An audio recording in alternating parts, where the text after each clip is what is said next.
बातमी अक्षय शिंदे एन्काउंटर प्रकरणाची। अक्षय शिंदे एन्काउंटर प्रकरणी चौकशी समितीने दोषी ठरवलेल्या 5 पोलिसांवर काय कारवाई केली याबद्दल मुंबई उच्च न्यायालयात सुनावणी पार पडली। मात्र या सुनावणी दरम्यान अक्षय शिंदेच्या आईवडिलांनी पुढे येत हे प्रकरण आम्हाला यापुढे लढवायचं नाही अशी विनंती न्यायमूर्ती रेवती मोहिते डेरे यांना हात जोडून केली।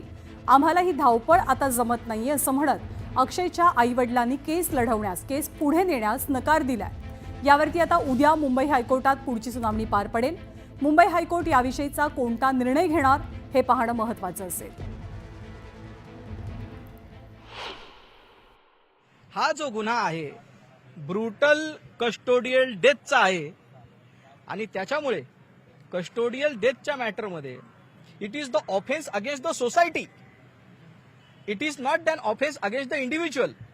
हा समाजाविरुद्ध केलेला जघन्य अपराध आहे आणि सगळ्यात महत्त्वाचं कुणाला शिक्षा द्यायची आणि कुणाला शिक्षा नाही द्यायची हा अधिकार सर्वस्वी न्यायालयाला आहे।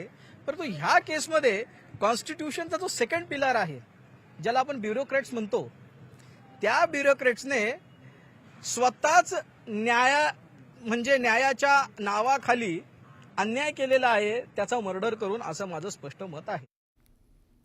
आणि अक्षय शिंदे प्रकरण ताजं असतानाच आता पुन्हा एकदा बदलापुरातल्या एका खासगी शाळेत विद्यार्थिनीसोबत धक्कादायक प्रकार घडलेला आहे। शाळेतील शिक्षकच विद्यार्थिनीचा 3 वर्षांपासून विनयभंग करत होता। हा सगळा प्रकार आता समोर आला असून पोलिसांनी या नराधम शिक्षकाला ताब्यात घेतलाय।